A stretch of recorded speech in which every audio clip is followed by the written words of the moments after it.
Assalamualaikum warahmatullahi wabarakatuh. Pada kesempatan kali ini saya akan mewawancarai Alif. Nah, dalam kesempatan kali ini saya akan menjelaskan tentang daur sulfur kepada Alif. Alif, kamu tahu nggak sih daur sulfur itu apa? Itu apa yuk? Daur sulfur atau siklus belerang adalah jenis daur biokimia yang menjaga keseimbangan unsur sulfur di alam. Nah, daur sulfur juga menggambarkan bagaimana unsur sulfur dalam keadaan kimia yang berbeda bergerak di antara sistem kehidupan, laut, daratan, dan udara atau atmosfer. Tahapan proses daur sulfur itu untuk mengetahui lebih lanjut, ayo kita simak. Nah, mulai itu ada namanya pelapukan batuan melepaskan belerang yang terjadi dalam proses degradasi protein. Nah, melepaskan asam amino yang mengandung belerang. Sulfur bersentuhan dengan udara dan diubah menjadi disulfat. Kemudian sulfat diambil oleh tanaman dan mikroba dan diubah menjadi bentuk organik. Nah, bentuk organik itu belerang kemudian dikonsumsikan oleh hewan melalui makanan mereka. Dengan demikian, belerang bergerak dalam rantai makanan. Ketika hewan mati, beberapa belerang dilepaskan oleh dekomposisi, sementara beberapa masuk ke jaringan mikroba. Nah, ada beberapa sumber alam seperti letusan gunung berapi, terus penguapan air, dan pengeluaran bahan organik di rawa-rawa yang melepaskan belerang langsung ke atmosfer. Belerang ini jatuh di bumi dengan curah hujan. Nah, manfaat dari daur sulfur bagi kehidupan manusia yaitu untuk membantu pembentukan hijau daun, meningkatkan kandungan protein dan vitamin di tanaman, serta membantu pembentukan zat gula. Selain itu, sulfur juga dapat memperbaiki warna, aroma, dan struktur tanaman, mengurangi penyimpanan pertumbuhan tanaman, dan memperbesar umbi dan bawang merah. Nah, sekarang kamu ngerti kan, Alif? Oh iya, ngerti. Oke, makasih. Assalamualaikum warahmatullahi wabarakatuh. Makasih. Assalamualaikum warahmatullahi wabarakatuh. Pada siang hari ini saya akan mewawancarai Riandra. Halo Riandra. Nah, kali ini Riandra aku akan menjelaskan tentang proses siklus karbon. Oke, kamu tahu gak sih siklus karbon itu apa? Nah, siklus karbon itu merupakan siklus biokimia di mana karbon dipertemukan antara biosfer, hidrosfer, dan atmosfer bumi. Iya. Nah, lainnya bisa jadi memiliki siklus karbon yang hampir sama, meskipun hingga kini belum diketahui. Nah, bagaimana sih tahapan terjadinya daur karbon itu? Ada yang fotosintesis. Ya, benar. Sebenarnya ada 5. Nah, tapi aku sebutin 3 aja. Ada yang pertama, proses fotosintesis. Nah, tahap pertama yaitu terjadinya proses daur karbon adalah fotosintesis. Melalui proses karbon dioksida dapat berhubungan dengan makhluk hidup. Dalam proses ini sangat mengandalkan organisme autotrof seperti tumbuhan, fitoplankton, alga, dan lainnya yang memiliki zat hijau daun untuk melakukan fotosintesis.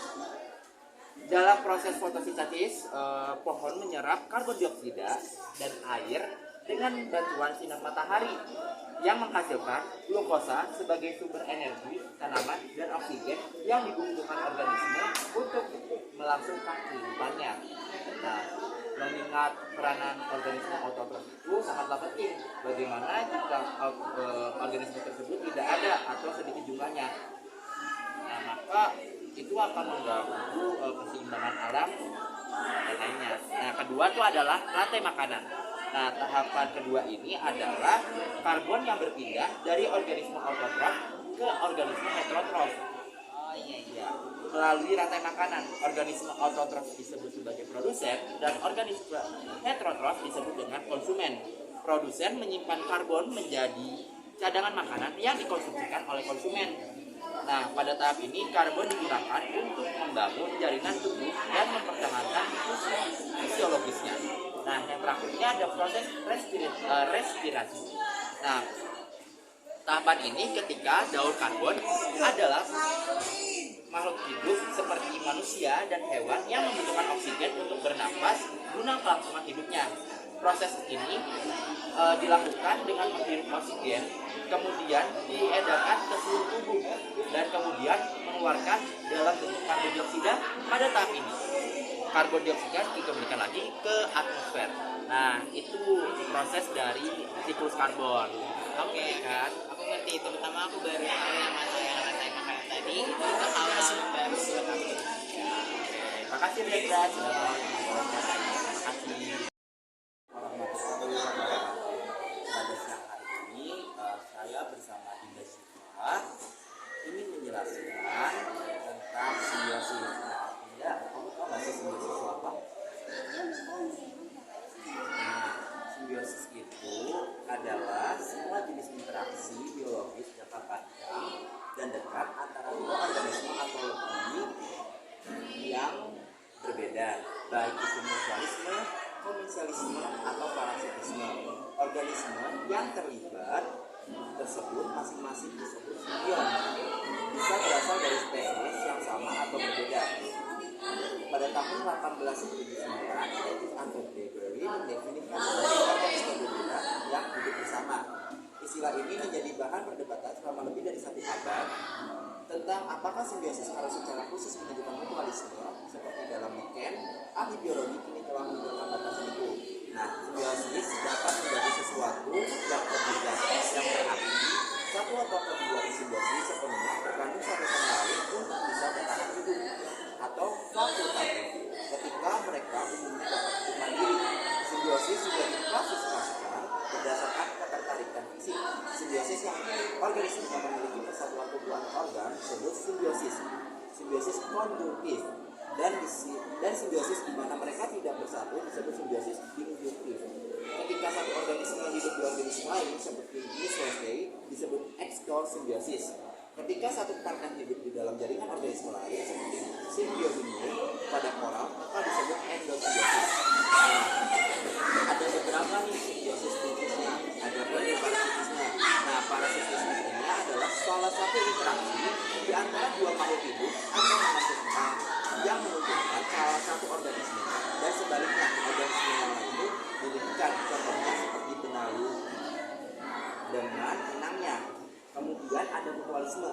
Nah, mutualisme ini adalah suatu hubungan antara dua makhluk hidup yang saling menguntungkan antara satu dengan yang lainnya. Contohnya seperti burung jalak dan kerbau.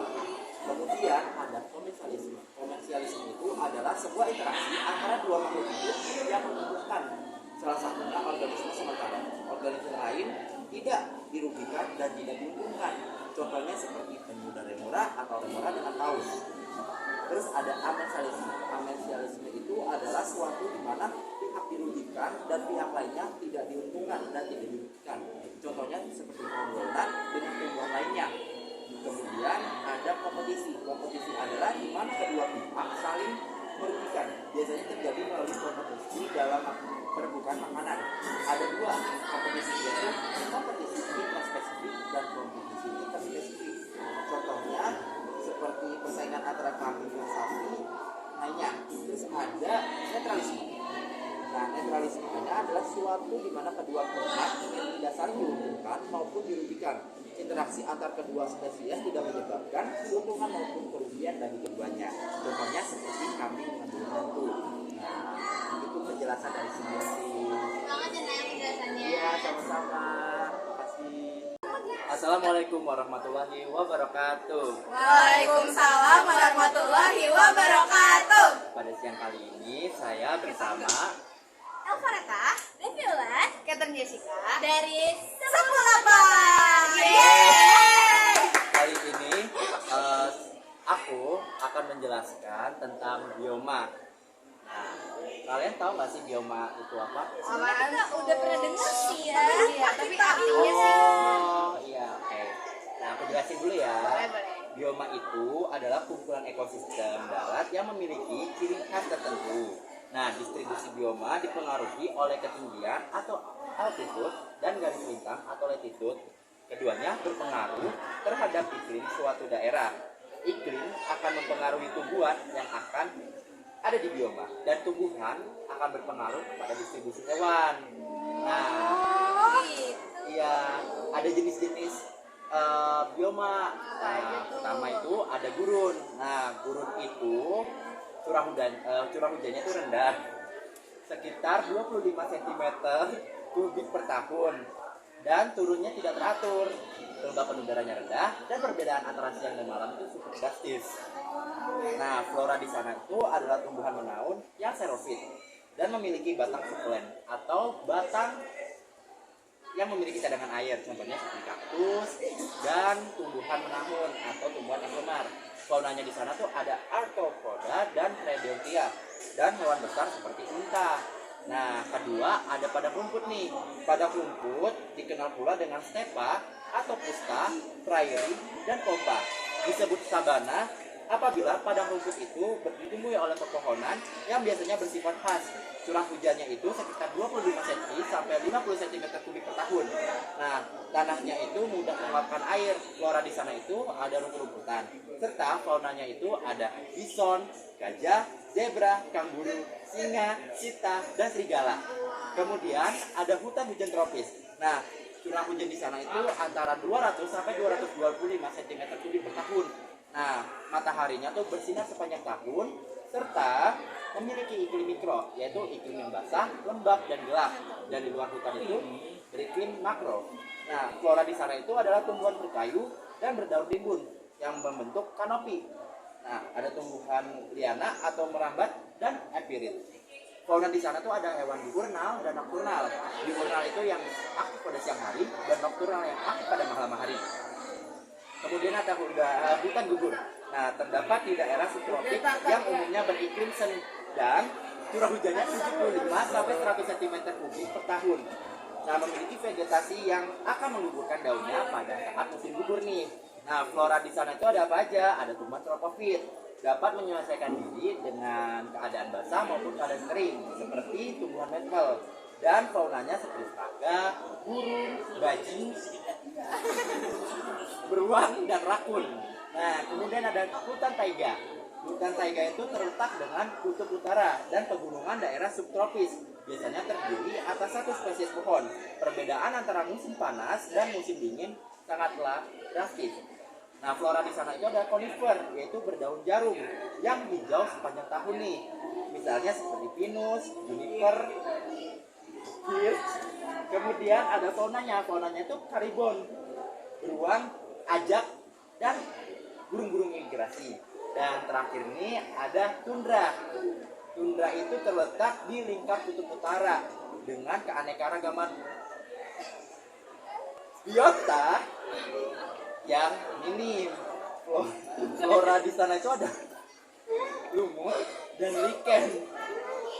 Dan fauna di sana itu ada max, oxen, reindeer, rubah kutub, dan kelinci kutub yang merubah warna bulunya ketika musim dingin yang menjadi putih. Nah, itu penjelasan dari bioma. Apakah kalian sudah mengerti? Paham Mbak, mengerti banget. Oke, sekian, terima kasih Bapak. Assalamualaikum warahmatullahi wabarakatuh. Pada siang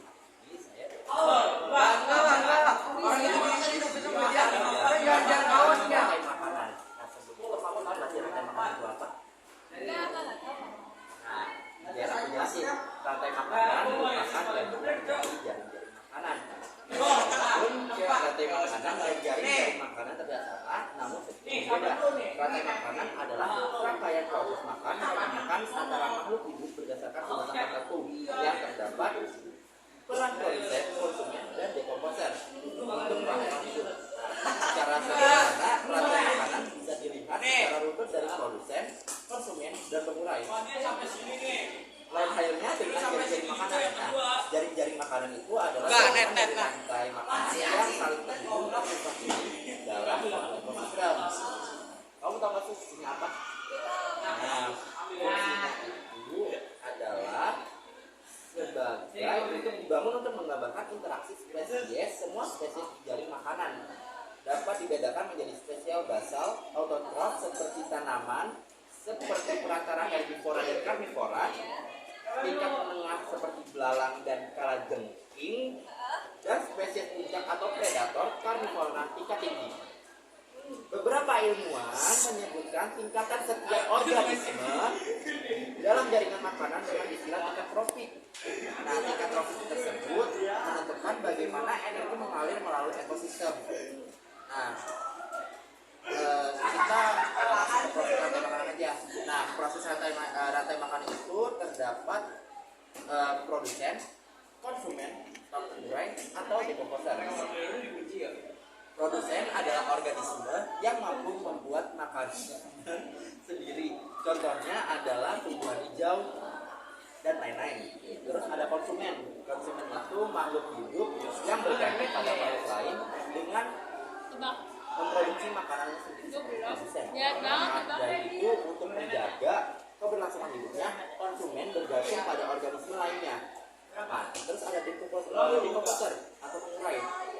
Adalah organisme terakhir dalam rantai makanan karena pengurai merupakan organisme yang mampu mengubah zat organik menjadi zat anorganik. Pengurai bangkai atau tumbuhan yang sudah mati lalu mengembalikan fungsinya ke dalam tanah yang akan digunakan tanaman.